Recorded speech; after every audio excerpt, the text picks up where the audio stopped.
In the year 1542, at Hakone Pass, a group of children hung upside down over a blazing fire. The heat was unbearable. Too much for some, whose bodies gave out before the flames did. A group of men stood to the side, watching coldly. One of them signaled that number 6 had perished and ordered him to be discarded. Another scoffed at the lack of talent among this year's batch, calling them dullards with a twisted laugh. Their attention soon shifted to a boy who remained calm despite the fire licking at his body. He was the only one enduring the ordeal. They identified him as number 8. One of the men noted that he alone had survived and remarked on his natural affinity for fire release.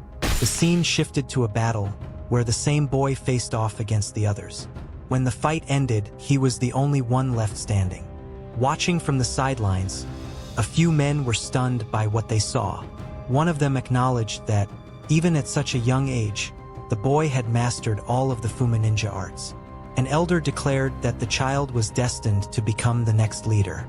The year 1546, during the night battle of Kawagoe, the ground was littered with bodies. Across the blood-stained battlefield, a voice recalled the existence of those who had moved in the shadows of history, individuals born prodigies and molded by relentless, arcane training in assassination. These beings were known as the Kusa, or by other names like Rappa or Kamari.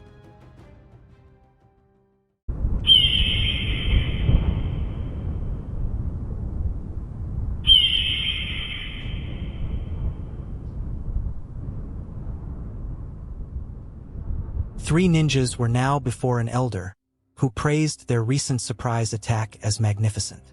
This elder was Hojo Jinan. He announced that his lord was pleased with the overwhelming victory and would reward the Fuuma ninja squad with stipends. He expressed his expectations for their continued success, directing his words specifically to one of the ninjas. The boy lifted his gaze and gave his affirmation. His name was the 5th Fuuma Kotarou, the young boy who had survived the fire and grown into a lethal warrior. Jinan dismissed them, and the ninjas vanished into the shadows. Inside the building, another ninja hanging from the ceiling warned Jinan not to place too much trust in them. He reminded the elder that the Fuuma were unlike other ninja, extraordinary individuals forged through brutal training. The battlefield, he said, was nothing more than a gruesome heap of corpses, unrecognizable in form, shaped by the Fuuma's devastating ninjutsu which surpassed conventional techniques. Jinan chuckled darkly. He claimed there was no need to worry. The Fuuma, after all, followed an ironclad rule: absolute loyalty to the Hojo clan. Anyone who defied it faced death. He described the clan as being shackled to this rule, calling them wretched creatures. To him, they were the perfect tools.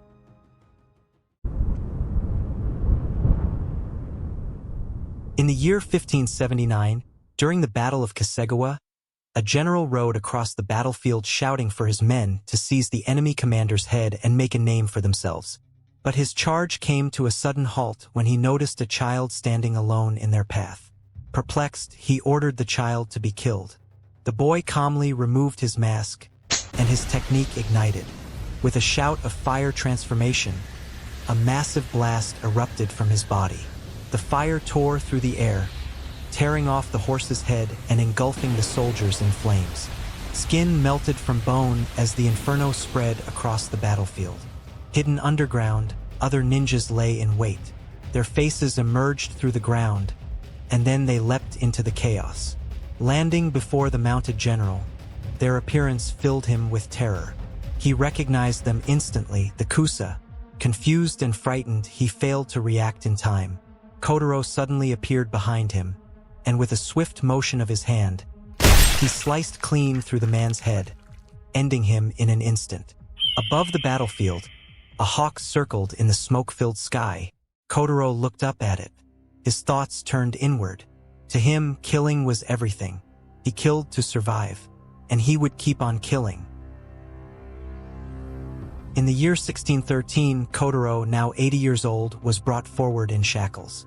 The once feared ninja, towering and broad, was led through a village as the people gathered to catch a glimpse of the legendary figure.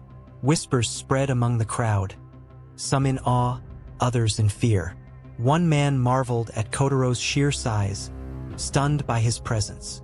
Another recoiled, declaring him a monster. A woman nearby simply muttered the word, demon. As if in warning, Kotarou had been captured by the Edo shogunate. The Hojo clan, whom the Fuuma had served loyally, had long since fallen, defeated by Toyotomi Hideyoshi during the siege of Odawara. Their hidden village had also been destroyed, leaving no sanctuary or legacy behind. Kotarou was forced to kneel, preparing to face execution. A man stepped forward, asking if he had any final words. Kotarou offered none. Inwardly, he accepted the moment, knowing this was his end. The man carrying out the execution remarked that even a legend like Kotarou could not overcome sheer numbers. He noted that the Kusa of Higa and Koga still seemed to serve a purpose. But when Kotarou fixed his gaze on him, the man froze, seized by a primal fear. As the moment of death drew near, Kotarou's thoughts drifted inward. A chuckle echoed in his mind, bitter and accepting. He reflected on his aged body and the fate that had found him. He questioned why he had lived so long, when he had never feared death. He wondered if Master Kite still lived, still watching from afar. And if he did, would he watch over him even now? He envied the freedom Kite had once embodied. Kotarou longed for that same freedom. Since childhood, he had dreamt of it. An unattainable thing he continued to chase even into old age. He had lived for that dream right up to this final breath. The blade fell. Kotarou's head dropped to the ground. But then, as the world faded, his eyes suddenly widened. A red finger appeared, pointing directly at his severed head. Kotarou was stunned, unable to comprehend the surreal sight. A mystical hand hovered before him. A voice, calm, eternal, chose him. From beyond a dark gate, a flaming figure emerged, claiming to see the world through all things.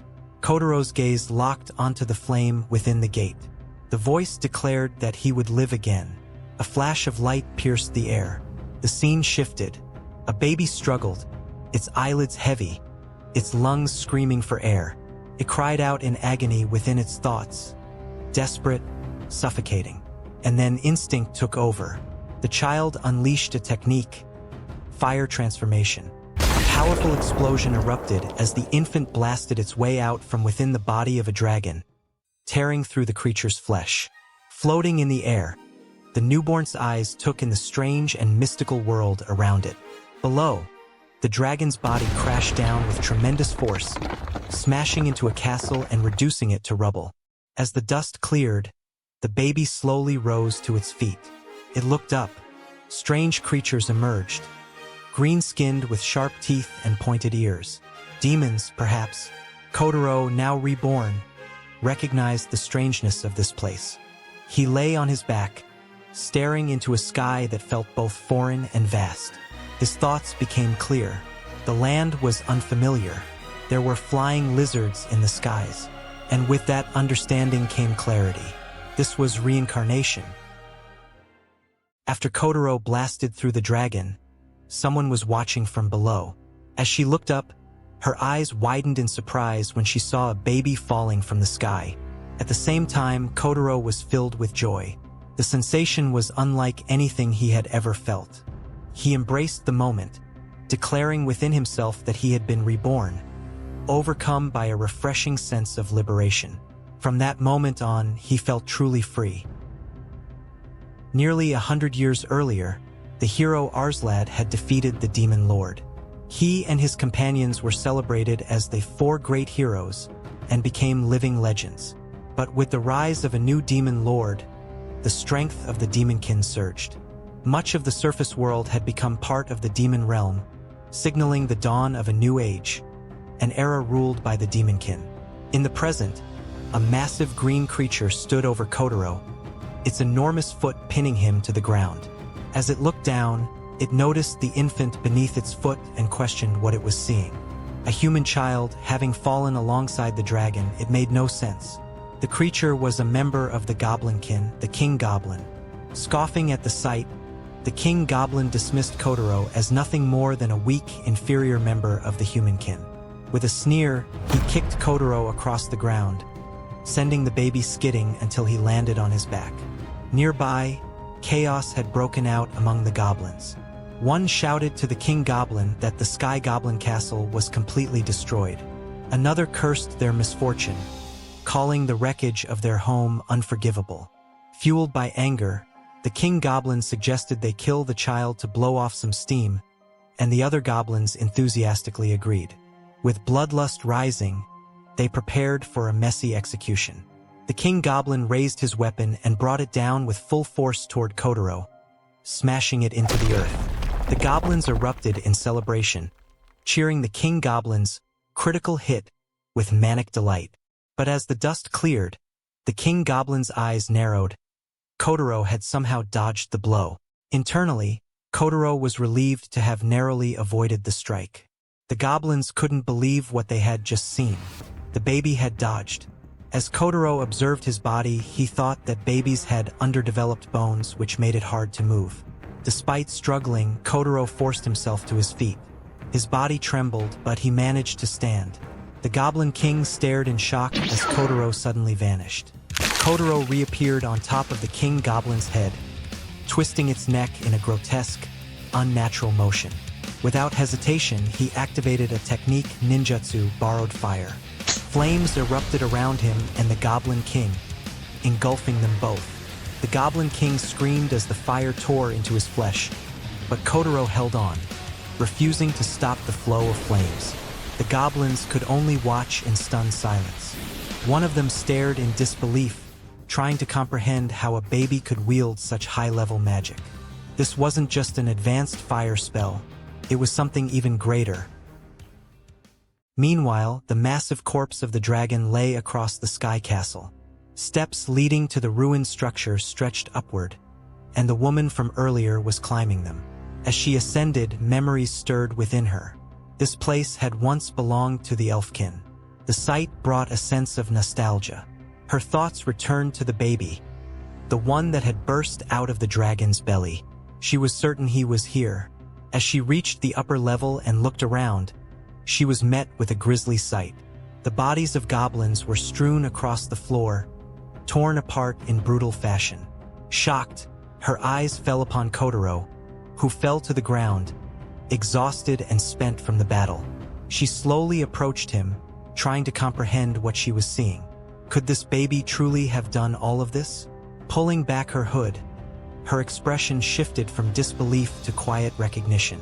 She whispered to herself that she had finally found it, a tiny seed of hope.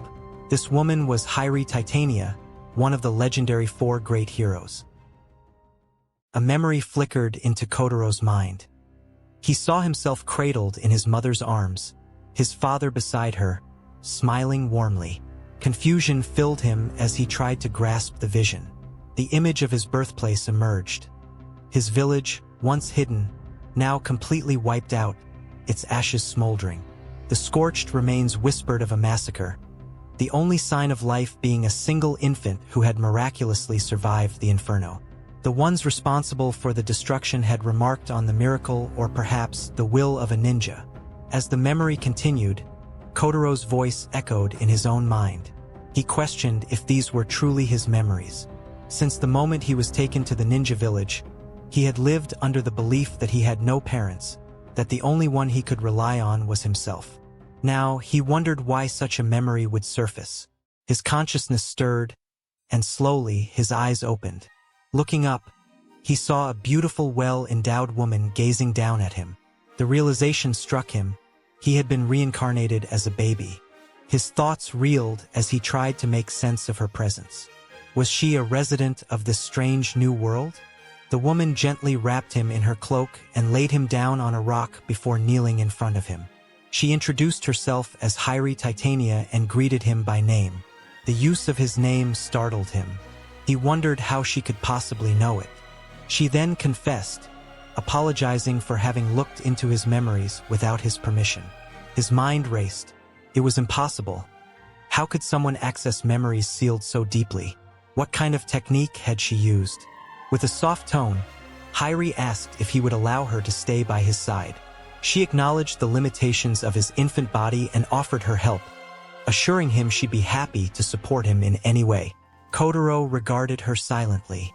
He questioned her true intentions. Help, she said? What was her objective? But in the end, he decided it didn't matter. If she tried anything foolish, he would kill her without hesitation. In this unfamiliar world, trapped in a baby's body, he would use whatever resources were available. With that thought, he flashed her a cute smile.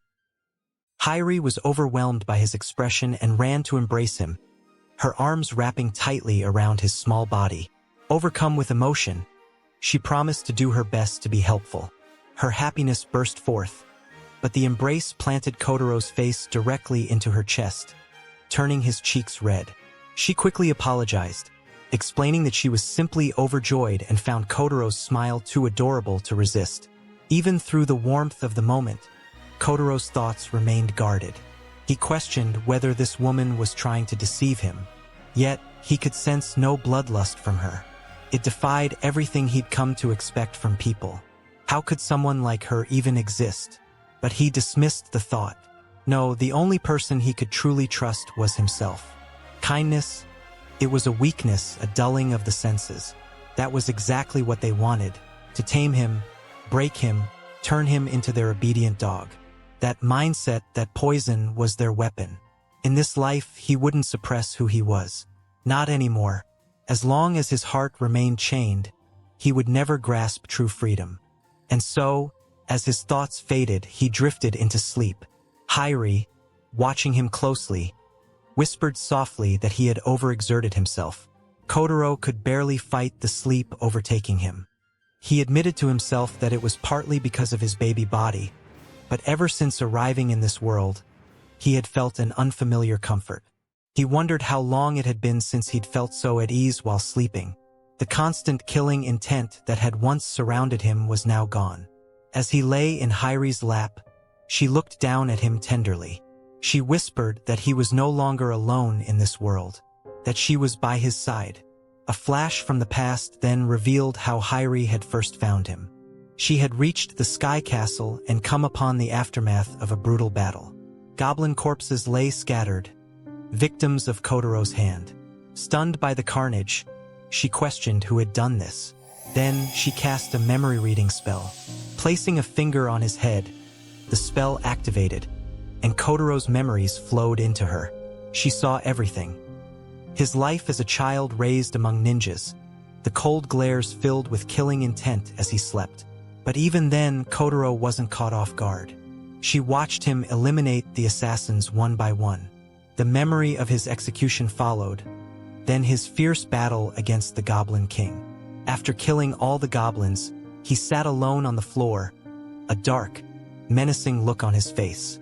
Everything he had endured, every struggle, every betrayal, unfolded before her. And as those memories washed over her, Hairi was brought to tears. Hairi held Kotarou gently in her arms, her thoughts stirring deeply within. To suppress one's emotions for an entire lifetime, such a terrifying fate. That was the way of the ninja. One misstep, and they could be consumed by the demonkin. Yet within this child's heart, she saw a glimmer of light. No matter how lonely he was, he never lost hope. His heart had not surrendered to despair. It was the heart of a hero. In this life, she wished for him to know love. He was no longer alone. As she sat quietly on a rock, the Goblin King began to rise again. His body was mauled, limbs twisted and broken, yet he staggered back up. Disbelief twisted across his face as he struggled to accept the reality that a human baby had done this to him, that he, the mighty Goblin King, had been brought this low. Fury surged within him as he prepared to attack again. But just then, Kotarou stirred awake in Hairi's arms. His eyes snapped open, fixing the Goblin King with a sharp, piercing glare. Without hesitation, Kotarou raised a hand, and in a single, effortless motion, he obliterated the Goblin King entirely. Hairi sat still, unaware of what had just transpired. She continued to cradle Kotarou, who had already drifted back to sleep. Time passed in silence until she noticed something flying in the air above. The creature locked eyes with her. In response, she immediately cast a spell Air Rend and brought the creature down from the sky. As it plummeted, She swiftly grabbed her cloak and threw it on.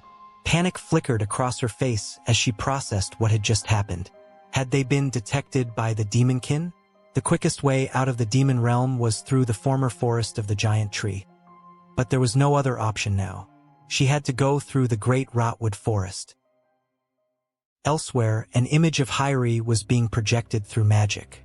A voice echoed in a dark chamber, reporting directly to the demon lord. The voice belonged to one of 10 shadowy figures gathered in the pitch-black room, centered around a massive, mystical eye. The report was simple. Hyrie Titania, the Fairy King, had been located. A soft, amused response came from the demon lord. One of the other figures chuckled, expressing surprise that she was still alive. Another scoffed, calling it a pointless report. Others agreed, claiming she had lost her former power. The image shifted to reveal the baby in her arms. What truly concerned them now was the child. As the scene played, showing Kotarou battling the Goblin King and tearing through other goblins with brutal ease, the room grew still with interest. Someone questioned whether the child could truly be just a baby. Another simply giggled. Then the demon lord gave his command. 10 demons were to kidnap the baby and kill the elf. The 10 figures responded in unison, accepting the order. A massive explosion shattered the forest as the scene shifted once again. Hyrie was running through dense woods, being relentlessly pursued by demons. She cursed under her breath. There were too many of them. In her arms, Kotarou's eyes were wide with excitement. The enormous creatures chasing them filled him with awe and curiosity. Hyrie urged him not to get too excited. If he fell now, they'd have no chance. They were outnumbered. The only option was to run. Suddenly, creatures descended from above, catching her by surprise. Without missing a beat, she cast the Grand Air Rupture spell, obliterating them midair. Kotarou watched from the safety of her arms, thoroughly impressed. He had never seen a ninjutsu like that before. This girl was quite skilled. But before he could finish the thought, a massive creature swooped down from above, threatening to strike. Fear overtook Hyrie's expression as she looked up, realizing the danger was far from over. Panic was written all over Hyrie's face as she clutched Kotarou tightly. She silently cursed herself, longing for the strength she once had. In stark contrast, Kotarou wore an excited expression as the monstrous creature lunged toward them. But before it could reach them, several small, winged, fairy-like beings appeared in the air, positioning themselves between the monster and the pair. One of the tiny creatures floated up to the beast, confronting it with a claim. It insisted the prey was theirs. The creature abruptly froze, then retreated in fear, vanishing into the distance. Kotarou's eyes widened in surprise as he looked up at the strange new arrivals. One of the fairy-like beings swiftly turned its attention to them and flew closer. Its cheerful form suddenly twisted, revealing a demonic face filled with disdain as it accused them of trespassing and called Hyrie a filthy elfkin. Fury surged through it as it prepared to attack. Hyrie looked up at the creatures cautiously, her thoughts steady and resolute. She knew deep down this was a path she could no longer avoid. Kotarou, meanwhile, looked at the fairies with bright, gleaming eyes, fascinated by their strangeness. The fairies began shouting at them, voices filled with hatred. They called Hyrie an irritating elfkin and demanded she hand over the baby so they could devour her. But before they could act, Kotarou suddenly launched forward, slipping his fingers between the thighs of the startled fairies. Their faces flushed red with embarrassment as they screamed in shock. One cried out in confusion, another in horror, calling him a pervert. Hyrie gasped when she realized Kotarou had vanished from her arms. She tried to warn him, these were no ordinary beings. They were vicious creatures, and provoking them was incredibly dangerous.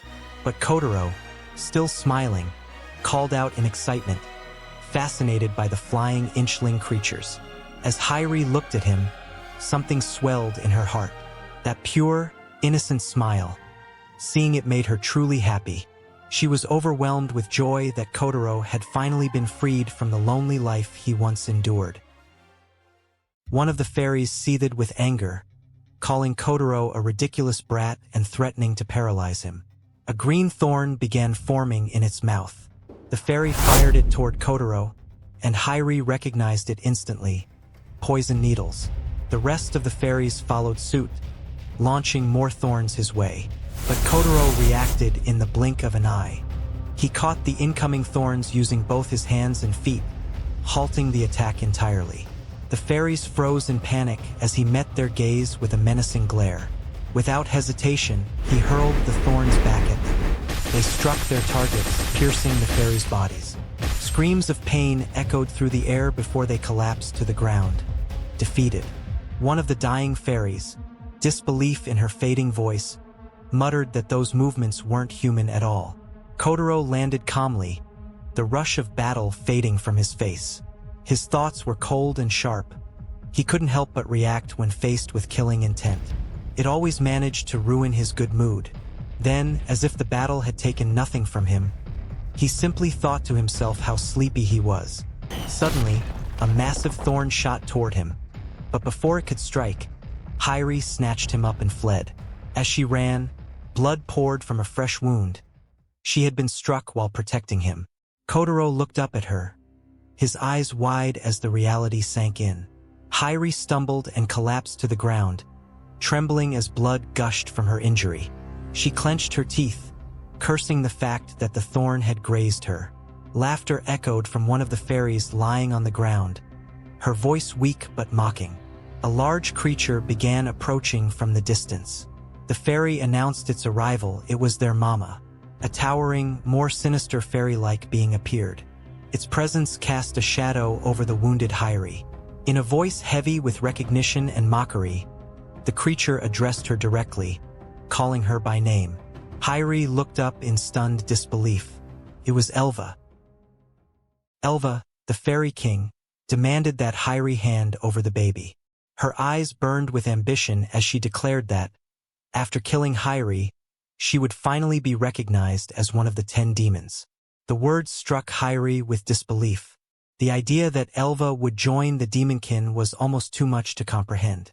Before she could say more, Elva silenced her with a roar. With a grotesque motion, she began pulling a weapon out from deep within her throat. How it was hidden there was a mystery in itself. I think we should call her the Throat Queen instead. As the weapon slid free, she made her stance clear. She would no longer follow orders from the Elfkin. After extracting her weapon, Elva launched a sudden attack. Hairi barely managed to dodge as the blast tore through the forest, obliterating a tree behind her. Elva noted Hairi's resilience with a mocking tone, explaining that her venom attack was so concentrated it could corrode and melt anything.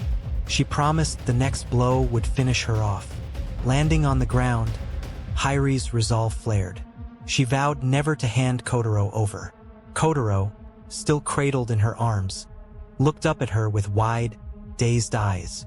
Without hesitation, Elva unleashed her next move, Fairy King's Grand Sword Dance. A massive explosion erupted, devastating the surrounding area. But just before the destruction could reach Hairi, Kotarou raised a single finger and stopped the attack in its tracks. A strange feeling washed over Kotarou. In his thoughts, he admitted to himself that he couldn't abandon this girl. Face to face now, Elva stared at him in shock. The baby had stopped her sword strike with one finger. It all began to make sense. Now she understood why the demonkin were after him. He wasn't an ordinary baby. Kotarou, meanwhile, lamented the limitations of his body. It lacked stamina, but for a technique of that level, he could manage. With that, he launched his own counterattack, ninjutsu Finger Sever. The technique cut through Elva's body effortlessly. Blood spewed from her mouth as she staggered back, stunned, unable to comprehend what had just happened. Before Kotarou could finish her, Hairi stepped in, pleading for him to wait. She asked him not to kill Elva. Elva, still trying to hold herself together, questioned Hairi's actions. Hairi answered with conviction. She wanted to save her. Kotarou looked up at Hairi as she began recounting the past. Once upon a time, the Elfkin and the Fairykin lived together in peace within the forest. It had been a bountiful land known as the Forest of the Giant Tree. The Elf King and Fairy King had formed an alliance. Elfkin governed with wisdom, while Fairykin, with their strength and numbers, defended their shared home. But that alliance had a darker truth. The Fairykin were used by the Elfkin, seen as inferior in civilization and intelligence. Over time, resentment and hatred grew. War broke out between the two races. Hyri had been young then, powerless to do anything. Kotarou, remembering his previous life, mused that it was the same in every world, those who used and those who were used. And now, here was a girl with such spirited conviction, even at her young age. When Hyri revealed that this war had happened only 150 years ago, Kotarou was taken aback. Was this girl older than him? What kind of world was this? Elva, meanwhile, dismissed Hyri's words. She called the story an old tale that rotted the ears. As she spoke, she transformed. The poison, she said, should have already coursed through Hyri's body. She was ready to kill her, ready to ease the regrets of the Fairykin by ending the life of a princess. Hyri tried desperately to stop her, crying out that this conflict was meaningless and would only lead to destruction. But Elva would not be swayed. She screamed that this was her mission. Once, during the war, she too had been a princess. That they, two surviving princesses, should meet again like this was fate. She had to kill Hyri to fulfill that destiny.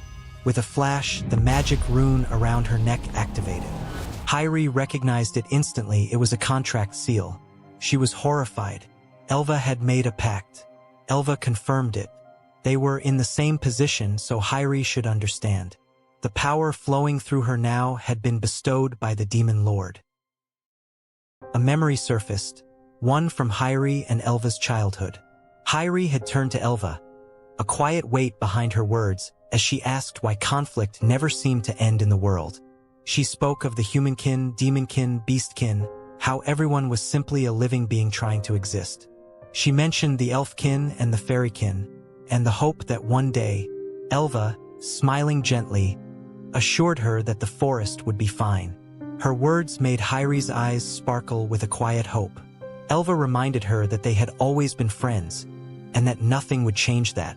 Hyri had frozen at the warmth in that reassurance, then smiled as the thought echoed within her. Yes, they would always be friends. The memory faded. In the present, Elva was still mid-transformation. Her voice rose with manic power, proclaiming the overwhelming force surging through her, the power of the demonkin, granted to her by the Demon Lord himself. And she declared that it was all for the purpose of killing Hyri. As Hyri watched the changes overtaking her old friend, her heart sank. She recognized the contract seal that marked Elva. A horrified thought passed through her mind. What had Elva done? If she accepted such a seal, she would only become a tool of the demonkin. Hyri had saved her own power for one person, but for Elva's sake she would use it. And now, laughter burst from Elva. She mocked Hyri for being too scared to even speak, then screamed for her to die. Elva unleashed a powerful technique, Fairy King's Grand Sword Dance. Crucifix. A massive explosion shattered the land, shaking the earth beneath them. Elva's laughter rang through the devastation, wild and victorious. She declared that she had crushed Hyri to pieces. Suddenly, magic power began to surge violently from the spot where Elva's devastating attack had struck. A sphere of magical energy intensified at the center, and from within it, Hyri emerged, her form transformed. Majestic, angelic wings unfurled from her back as she released the powers she had long kept sealed away. Elva was stunned. The overwhelming magical pressure crashing against her senses was something she couldn't comprehend. This level of power, impossible. Hyri was supposed to have lost her strength long ago. How could this be? Hyri then began casting spells with clarity and purpose. First, a status ailment complete recovery spell. Then, a stamina complete recovery spell. Her body, covered in wounds, healed instantly. Kotarou, cradled in her arms, began to stir. He felt his body grow light, and the heavy sleep that had weighed him down began to lift. Confusion washed over him as he tried to understand what was happening. Elva's eyes widened in disbelief. A high-level spell, this power, It could only be the magic Hyrie once wielded when she was known as the Great Sage Hyrie Titania. Hyrie's magic continued to surge with radiant strength as she raised a hand and pointed directly at Elva. With a firm, compassionate voice, she declared her intention to save her. She cast freezing sacred stigmata. A powerful bolt of magical energy tore through the air and struck Elva square in the chest. The demonic energy that had corrupted her began to dissipate, unraveling in wisps around her as she stood frozen before Hyrie. Hyrie then spoke. She told Elva that she was no longer bound by anything, that there were things she wanted to protect more than the regrets of their people. Because, above all else, they were friends. Tears welled up in Elva's eyes. The memories came flooding back. Hyrie too remembered. Something from over 100 years ago. They had lost the war, and that should have been the end of it. So why now? Why had it all gone so wrong? Elva remembered the moment it all changed, when she listened to their words and let herself be led astray. Now on his feet, Kotarou reached out a hand toward Elva. Hyrie did the same, both of them extending their hands to her. Elva, caught in the warmth of Kotarou's radiant smile, hesitated, then slowly reached out to him. But before their hands could touch, a violent force crashed down from above. A figure slammed into Elva, driving her mercilessly into the ground. Kotarou stood frozen in shock. The figure who had struck Elva down looked upon the scene with disdain. Receiving a bestowal seal from the demon lord, only to end up like this? How unforgivable. What a boring ending. Kotarou, one of the 10 demons, stood triumphantly atop Elva's body, laughter erupting from her. The twisted joy on her face revealed her delight in watching her opponent writhe in agony. This moment, for her, was pure bliss. Hyrie's power began to surge, her anger intensifying at the scene before her. Kotarou stood frozen, his eyes wide in shock at what had just occurred. Kotarou, still smirking, commented on Elva's condition, noting how the body transformation caused by the contract seal was going haywire. Something she believed someone like Elva clearly couldn't handle. Fueled by rage, Hyrie drew even more power into herself. Without hesitation, she activated a transfer spell, instantly teleporting both Kotarou and Elva to her side. Without wasting a moment, Hyrie unleashed another powerful incantation, the Karmic Inferno Annihilation spell. A colossal blast of energy erupted from her hand, tearing through the surroundings in a devastating explosion. When the dust began to settle, Hyrie could be seen hovering in the air, panting from the immense energy she had just expended. Elva remained unconscious, floating beside her, while Kotarou drifted nearby, his expression twisted with anger. Despite the overwhelming blast, the dust cleared to reveal Kotarou still standing in the exact same spot, untouched. She coughed slightly, brushing some dirt off herself, then complained about the sudden attack and the mess it had left on her. Hyrie, eyes narrowed, realized that even her most powerful fire spell had done nothing. She commented on the full ability enhancement granted by the contract seal, expressing disbelief that her strongest magic had failed. Kotarou's grin widened as she declared that she was truly angry now. With a sudden burst of energy, she launched herself toward Hyrie at incredible speed. Hyrie reacted swiftly, casting a barrier creation spell that raised boulders from the ground, encasing herself and the others in a protective shell. But Kotarou was undeterred. As she approached the barrier, she declared it useless, her voice echoing with confidence. She then executed the exploding demon fist, her attack shattering the stone barrier completely. As the last of the debris crumbled around them, Kotarou stood there with a wild smile, victorious even against the protective magic. Hyrie stood firm, already preparing another attack against Kotarou. She unleashed the ancient spell Freezing Sacred Stigmata, and streams of energy surged from her fingertips, striking Kotarou directly. But as the light faded, Kotarou remained unfazed. She let out a playful exclamation, remarking on how close the attack had come and recognizing the spell as the ancient magic known as Freezing Sacred Stigmata, proof of Hyrie's status as the strongest among the elfkin, known as the Great Sage. Then, with a mocking smirk, she corrected herself, former Great Sage.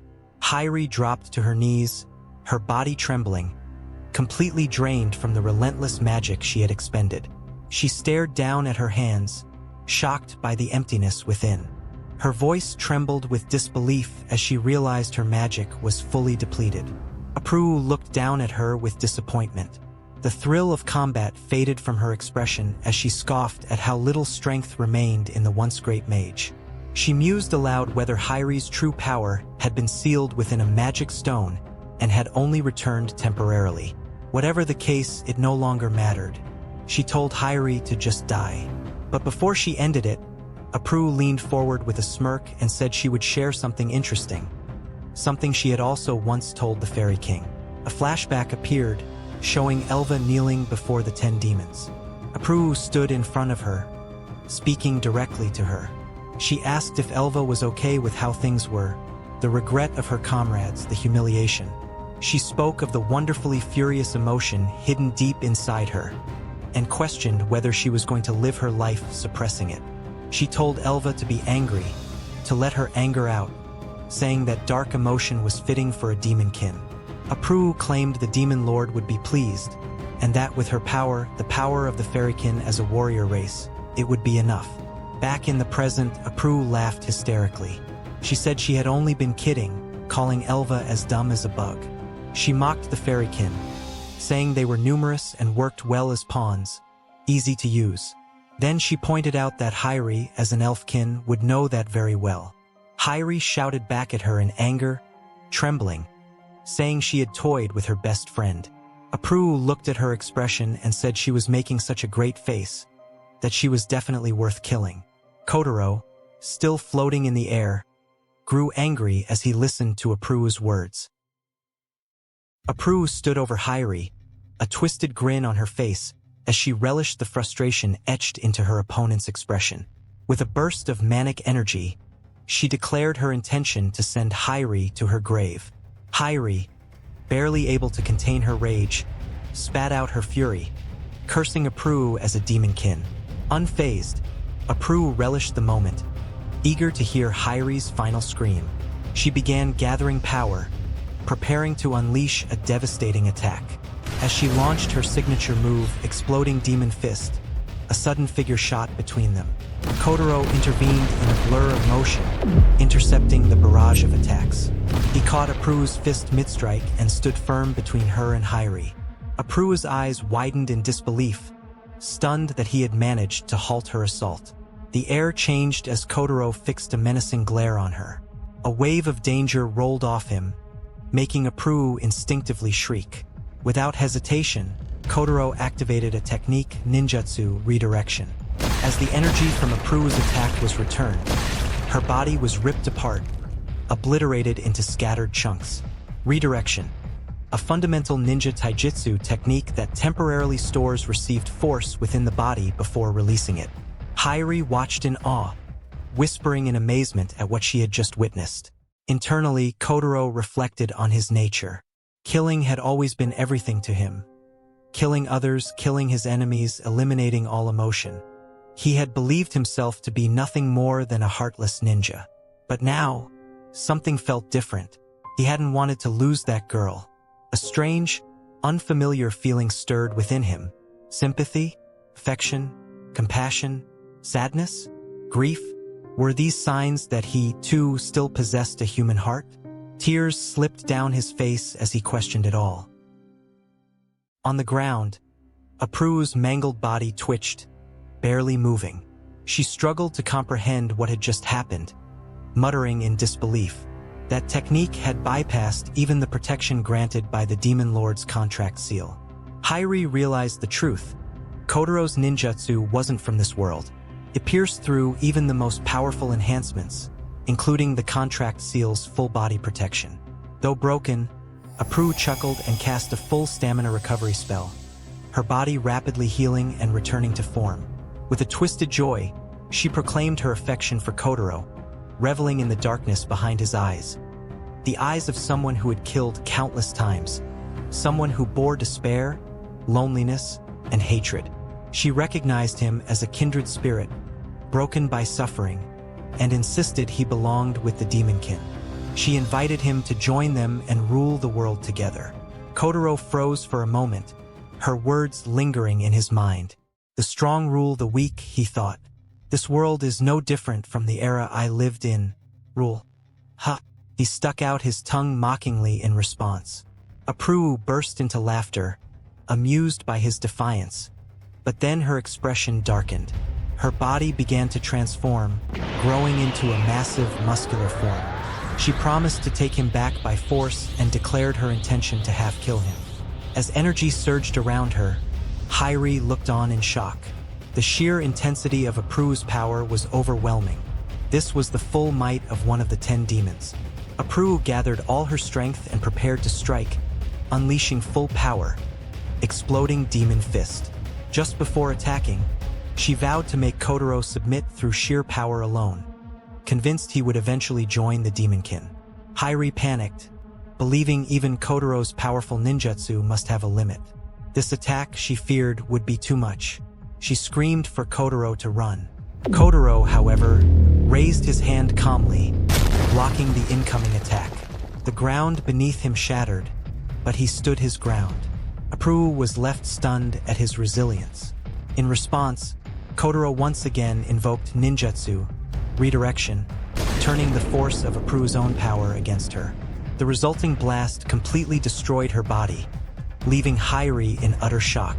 As the dust settled, Kotarou stood firm and declared with quiet defiance that he hated those who dominated.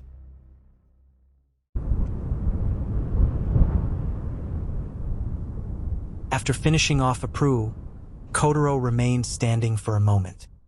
His eyelids grew heavy, and his body began to sway, exhausted from the battle.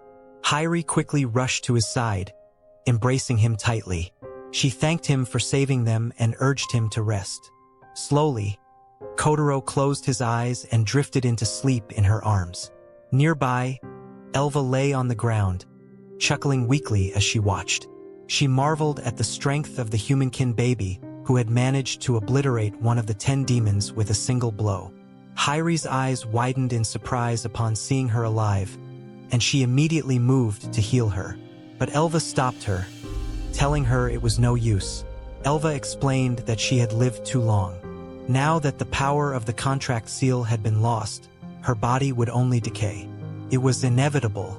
She lamented how the fairykin had overreached, trying to obtain more than they deserved, and how they could never defeat the elfkin in anything. She urged Hairi to go on.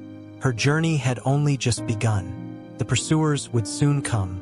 The demonkin would stop at nothing to get their hands on the baby. With her final strength, Elva reached out her hand and released a burst of magical energy toward Hairi. She told her to take it as a parting gift. Hairi looked down and found herself wearing a new pair of wing shoes, S-rank equipment known as the fairy boots.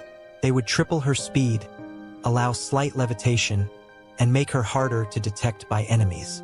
She was astonished at how light her body suddenly felt.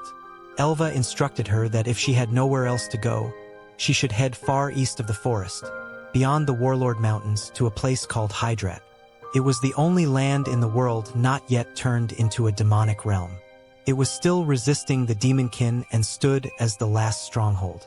There, strong individuals from around the world were being gathered. With the boy at her side, she might just... Elva's voice trailed off as her body began to wither away. Hairi forced a smile and corrected her, saying that Kotarou wasn't just a companion.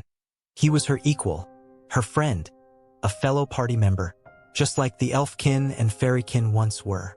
She promised to make their dream a reality, a peaceful world where no one dominated anyone else. Elva's fading body stirred with memories of their childhood. A smile crossed her face before she completely vanished. Her parting words floated in the air as her remains disappeared, saying she would be looking forward to it. Hairi stood still, tears running down her cheeks, and quietly wished Elva to rest in peace.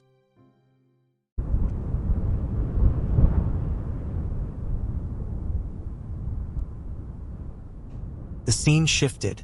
On the ground lay Kotarou's severed eye. In a sudden burst of energy, her entire body regenerated. Panic and disbelief overtook her expression. She couldn't believe she had survived, and realized it was thanks to the Demon Lord's contract seal. Shocked and unsettled, she tried to process how Kotarou had deflected her full-powered demonic fist technique. She knew now he wasn't normal. Then a voice rang out in her mind. The Demon Lord's voice. He expressed his disappointment in her. Kotarou gasped and stammered in fear, addressing him with desperation. He reminded her how he had picked her up when she was near death after the annihilation of her clan by the humankin, and how he had granted her power. As the contract seal around her neck began to tighten, choking her, he mocked her origins, calling the ogrekin a weak and lowly species. Kotarou begged him to wait. She reminded him of the torment she had inflicted on others and vowed to continue meeting his expectations. But her pleas were in vain. Her eyes rolled back and she collapsed to the ground. As her body shriveled, the life drained from her. From a tree beside her, a dark figure emerged. A low, sinister chuckle escaped his lips as he declared that he would take all the credit. This was Azra's, another of the 10 demons. We now switch scenes and see Hyrie dashing through the forest. As she dashed out into a clearing, she stopped at the edge of a cliff, breathing heavily. She spoke between ragged breaths, relieved that they had made it. Kotarou slowly opened his eyes. Hyrie informed him that they had arrived at the Warlord Mountains. She explained that this was the place where the Demon Lord and the Heroes Party had once fought, and even now, the battle against the Demonkin continued day and night. She told him that the only place in the world not yet influenced by the Demonkin was the royal capital, Hydrate, which lay beyond the mountains. Her thoughts turned inward. She believed that Miria must still be fighting. She turned again to Kotarou, telling him that the people of Hydrate were desperately hoping for strong individuals like him. We now switch to a battlefield. Warriors from Hydrate were locked in combat with demons. One of the demons complained that no matter how many humans they killed, they just kept coming. A warrior shouted back in defiance as he charged forward to attack. Nearby, a priest was using her magic to heal another wounded warrior. The injured warrior strained to speak, urging everyone to hold on just a little longer, hoping that reinforcements would soon arrive. Suddenly, a group of demons advanced on the priest. They shouted their intent to kill her and stop the healing. They dashed toward her, ready to strike. Before they could reach her, all of the demons were cut down in an instant. The priest looked on in surprise, her eyes falling on a woman with 2 massive swords standing over the fallen demons, her presence overwhelming. One of the warriors shouted with shock and relief, recognizing her and declaring that they were saved. It was Miria.